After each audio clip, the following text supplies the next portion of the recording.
Welcome to this episode of Healthy Conversations brought to you by Athens Limestone Hospital, where we share practical advice and connect you with healthcare professionals making a difference right here at home. I'm Susan Claiborne, joined by Karina Farr, and today we're talking about how to bounce back after life's unexpected twists and tumbles. Whether it's a Friday night football injury, a playground fall, or a weekend pickleball slip, TOC's Urgent Care in Athens is here with fast expert care. Joining us is Adam Simpson, physician assistant with TOC Athens, to explain how Ortho Urgent Care works, what sets it apart from traditional ER or urgent care visits, and how it's helping people get back on their feet faster. Adam, thank you for being here today. I know you kind of had to fit us into your schedule when you were in Decatur. Yeah. So we appreciate you being here. And if you could just kind of introduce yourself and kind of maybe tell us about your role as a physician assistant with TOC. Okay. Well, I've been at TOC now for close to 6 years. I work with Dr. Lawrence, and been doing that again for 6 years. He's a general orthopedic surgeon, so I'm in there with him doing surgeries, and then I'm also doing clinic with him as well. So half time spent in the OR, half time spent at clinic. Okay.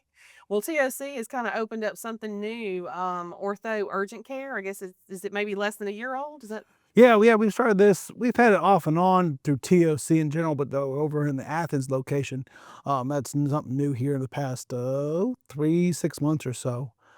It's really nice. Allows patients to come in, see us without getting an appointment, and allows you to skip sometimes the ER and the urgent cares otherwise. So Well, I can definitely vouch that that's got to be extremely beneficial because I know through the ER, a lot of times broken bones or strains and sprains, having that option to go to TOC Urgent Care. What are the hours at TOC Urgent Care? so our hours are from 8 till 11 in the morning, and then from 1 o'clock or 12:45 till 4 in the afternoon.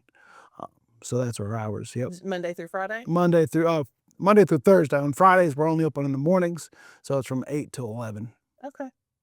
Yep. All right.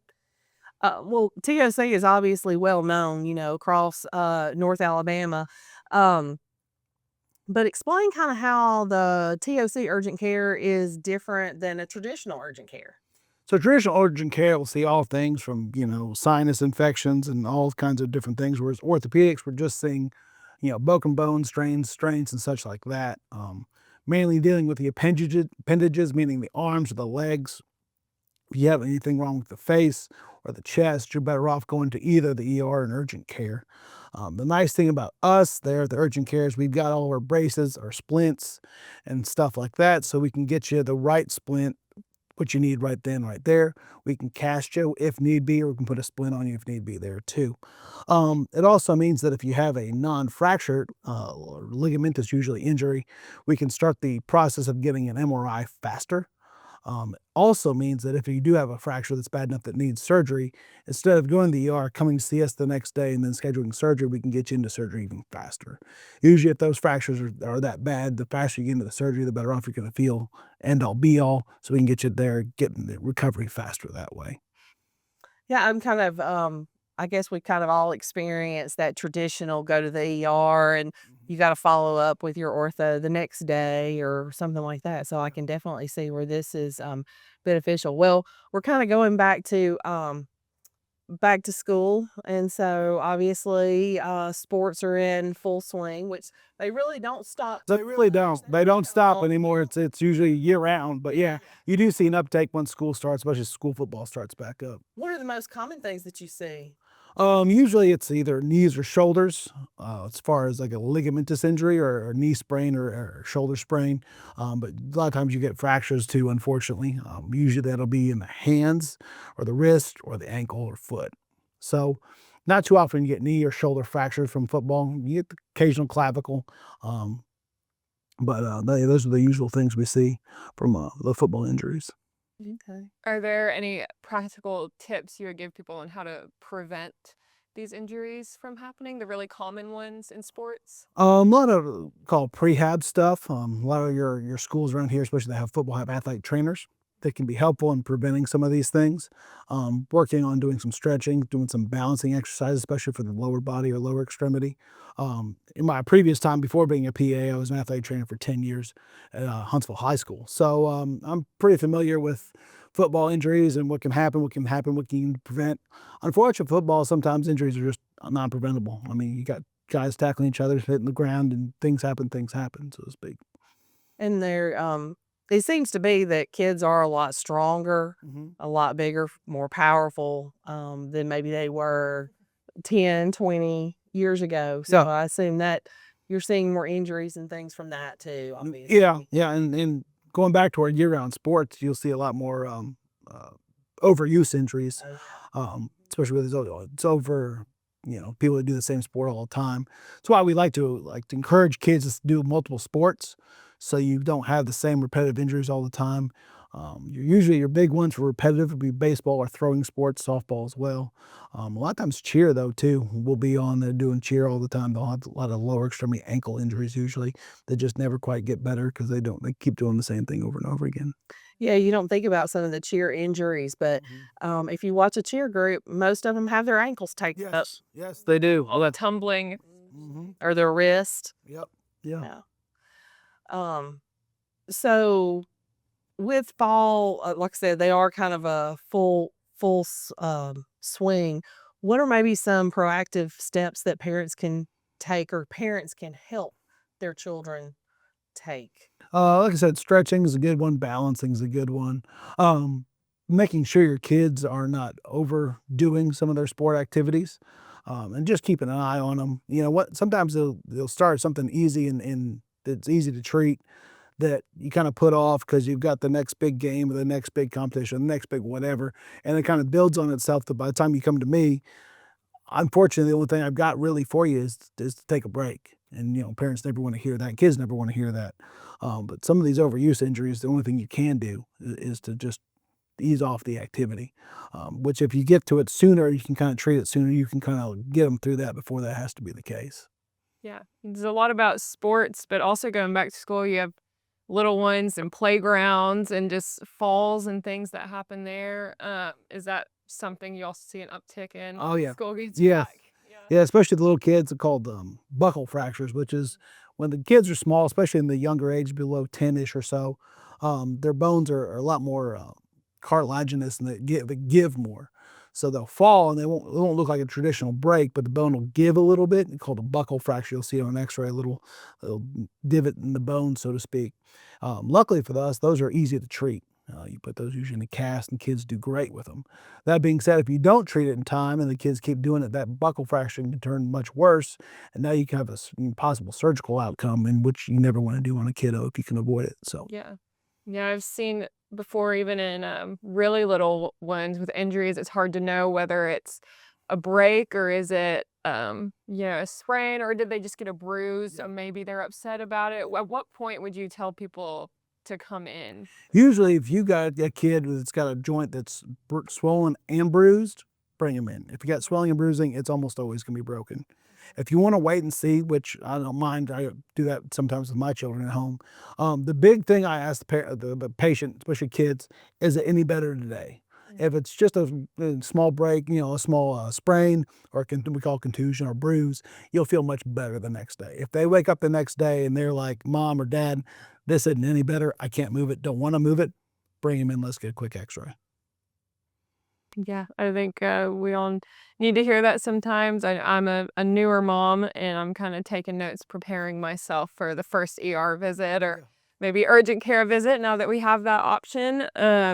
How would you give any advice on how to prevent injuries in little ones? I know sometimes it's just like not preventable, right? They're on a It's not. playground, they're gonna It's gonna not. fall. We have parents come in, kids with multiple fractures before the age of 7 or 8, and really there's some rare problems that you do need to get looked at. It really depends on what happened when they broke it, right? If they're falling off the couch and they broke it, okay. If they fell off the jungle gym, well, that's going to break. It's just that's the nature of it. Now, if they're doing the more mundane things like they're just walking down the street and their ankle gets out and you break it, well, then you got to look into more deeper things that may be wrong there. But as long as you have, we call it trauma accident or something, that force makes sense for the bone to break, and it's not breaking abnormally bad, right? If you say it fell and then it's just a small buckle fracture, that's normal. If you fall and you have a much bigger fracture than doesn't make sense, then we got to look into things a little more deeper.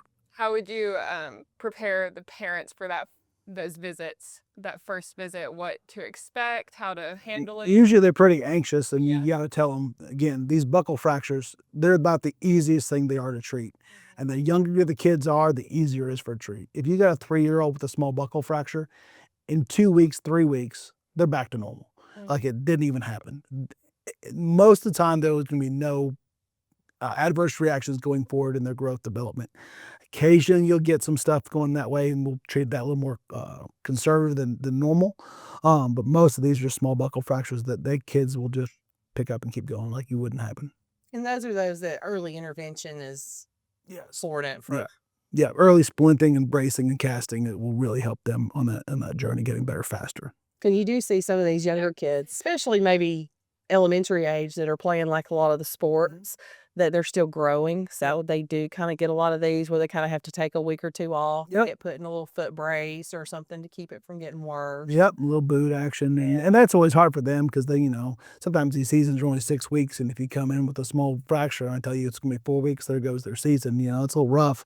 But, there's always next year kind of deal. Yeah. How do you get through to the kids there when it's really hard on them to know that they're having to sit out? How do you, convey that message that it will be worth it in the long run for your own well-being? Luckily, like I said, I was an IFA journey for 10 years, so I've been doing this for a while. I was telling kids that this is what's going to happen. Usually got to tell them when they're younger. You're 8 years old, you'll have plenty more seasons after this. There'll be other things after that. The harder ones is actually when you come up to your high school athletes.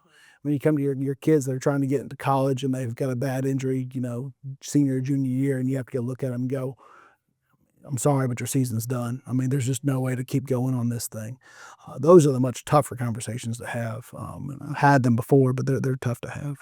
Yeah, we probably all know somebody who didn't rehab it correctly or went back too early, for those reasons, college or. And that's where you got to talk to the parents too, is you got to go, look, we got to fix this because in 20 years, this will be a problem if you don't fix it. And, teenagers are not good at figuring out what happens 20 years from now. They can't figure out, 2 days from now kind of deal. But that's when you look at them, you go, we got to fix this because this will cause them big time problems. Lifelong problems are real. There's so many people who just from high school sports have lasting, and we were just talking about that before the episode, lasting injuries and issues from that. I even, personally, my husband played baseball all his life and in college, and now still he only likes to hold my son on one side because his shoulder hurts because he was a pitcher. And so he's like, I can only hold him on this side. This one hurts too much to hold him for too long, and he's 28 now and he's still dealing with that. So it is definitely real to take that time and rest and take the doctor's advice. I think he just took a lot of Tylenol and kept playing. So That's usually what they wanted to do. Should have rested some. Yeah. We were talking about my husband earlier, and his was a football injury when he was 17, which of course led to him not stopping and overuse. And so he ended up with a very early age knee replacement. And we've had a lot of things since then because some things started going bad because of compensating, for those kind of things. And so we've done the surgery and we've done the hard conversations of doing what the doctor told you and keeping the bandage on as long as you're supposed to and not getting it wet. Yep. Not sweating into an incision and getting an infection. And so those are hard conversations regardless of age. They are. And there's usually a reason we tell you these things, and it's because the adverse reactions that can happen are bad that you don't even understand. Unless you're in them, then you go, oh, that's why that was supposed to be that way. So you think you're feeling better. Yeah, you do. Yeah. Ortho does a really good job fixing you up. Yeah. That's usually our goal, get you better. It's better, but then you got to decide to repeat customers. We don't, but we have them, but we don't want them. We don't want frequent flyers there at all. Yeah, we're one of those. We know that.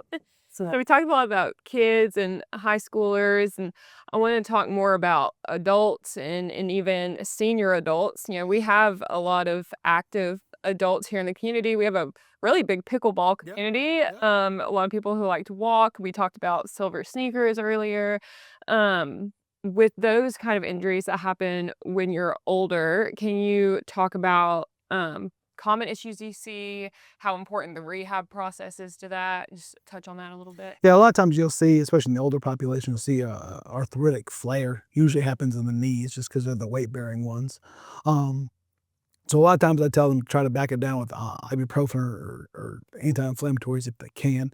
Sometimes they're not able to take that medicine. So a lot of times the first step is to do a steroid injection. And some patients are pretty hesitant about that to begin with. I tell them it's not the shot is not as bad as you think. Now, it's not the most pleasant thing to have done to you, right? But it's not as bad as I think, and that's usually the case. So a lot of times you can get it back down with just a simple steroid injection and follow it after that. Unfortunately, arthritis never gets better on its own, and usually just continues on a path. And depending on their age and activity level, will depend whether possible surgical intervention would be needed down the road. But we can always have that conversation later. But a lot of times, just a simple steroid injection can really make a big difference in people's lives, and they can get back doing things they want to do. Yeah, those injections don't feel really good going in, but they certainly work. Yeah. Yeah, I had one in my elbow years and years ago, and I said before I ever did that again, I thought I'd just cut my arm off because that elbow really hurt. But it did feel better later. But then not too long ago, I had to have one done in my wrist or something just from the way I sleep. And that felt great Yeah. right after. I mean, it's amazing how some of those affect. Yeah, and some people put it off for a while because they're afraid of that shot. But if you get the shot, you'll feel a lot better really Right. quickly. A lot of people put it off fear of the shot, or maybe just write it off as, oh, I'm fine. I don't need to do anything about it. But I don't think people realize that they could get relief, if they just came in and saw you guys and talked about the problem, but they don't have to live with those aches and pains necessarily. Yeah, over and over again. Well, back to the urgent care. So how does someone kind of know when it's time to kind of revisit that as far as when to go to an urgent care versus primary care, ER, urgent care? What are kind of some guidelines? I know we talked about it at the beginning, but we definitely want to. So, obviously, plan. if any bones or anything sticking out, you got to go to the ER, right? We don't do any laceration repairs, meaning if you got a big cut that's open, that's either an urgent care or an ER visit. But any kind of injury to the appendages, shoulders, elbows, wrists, you can come on and see us for that. Now, if you can't walk on it, that's a big one, especially with the older people. If you can't walk on a hip, you need to go to the ER for that. Ankle is a different story. We can take care of that in clinic. We can take care of knees that you can't walk on. But if you can't walk on a hip, especially if you're older, you need to go to the ER because usually that means you have a hip fracture, which those need to be fixed surgically. And coming to our clinic really doesn't expedite that process. You're actually better off in the ER at that point to get their imaging faster and hopefully get you into surgery in a day or two. Okay, yeah. And you don't have to have an appointment, and Correct. you don't have to have a referral. Correct. Okay. Correct. Now, barring your insurance, sometimes Medicaid, you have to have your yearly checkup in order for that to work. Some of the other different insurances out there. For the most part, though, yes, you come in without a referral. Okay. All right. And your urgent care clinic is located at the Highway 72, the tower location? Correct. Yes, in the second floor. Okay. Yeah. So on the same floor that the clinic is located. That's the urgent correct. care is located That's there. correct. Yeah. Okay. The bottom center is the surgery center, and then we're moving our physical therapy up to the third floor. So the second floor will be our clinic space right there. Well, no, I'm grateful to know that it exists because I have made those ER visits where I knew going in that, we were getting an x-ray to kind of confirm whether it was or wasn't, but I knew that ultimately we'd end up at the ortho. So Yeah. I like the opportunity to be able to have that. So, so you offer imaging, splinting, all that. Yes, and if it's a ligamentous injury, we can start that MRI process earlier as well. A lot of times you go to the ER and they'll say it's nothing fractured, so follow up with your ortho. What we can do that too is get an X-ray and make sure nothing's fractured, but then we can do the follow-up even faster is probably getting an advanced imaging study, whether that be an MRI or CT, to try to find out the reason for the pain that they're having currently. Yeah. Okay, good. Yeah, it's really good to know. Like I said, with a toddler myself, I'm taking notes for the future. Hopefully it'll be a long time before I need it, but definitely really a nice addition to the community to have that option. Absolutely. And so if people need to find out more, they can just go to the TOC website. That's correct. They've got all the information on your providers and Mhm. your times and your Yep. office locations. And you can call our number as well Okay. and get way through that way as well. Okay, great. Anything else you'd like to share about what people can expect when they come to the urgent care, or how you see the importance of that in our community? Yeah, it's just a great way to get in faster, relieve some of the pressure off the ERs, because I know as the town's growing, the ER's growing, as trying to keep up as well. Hopefully, we can do that for you as well and get you taken care of faster that way for you. Yeah, I agree. Adding that about the ER way, especially if it's something that can be taken care of a lot quicker over there, Yep. it helps the patient Mhm. get better, quicker care. Yes, right. Quicker care. Yep. So, all right. Well, thank you so much for being here again. I know you had to work us into your schedule, so we appreciate it. Not a problem. Yeah, thank you. It's great to meet you. Good meeting you. Thank you for joining us for this episode of Healthy Conversations. And a big thank you to Adam Simpson for helping us understand how ortho urgent care can be a game changer for injury treatment. Knowing where to go and when can make all the difference in recovery, safety, and peace of mind. Whether you're cheering on your student athlete or lacing up your sneakers yourself, TOC Athens is ready to support you with fast, focused orthopedic care. Visit visittoc.com to learn more. Until next time, I'm Susan Claiborne. Stay active, stay safe, and thank you for joining the conversation.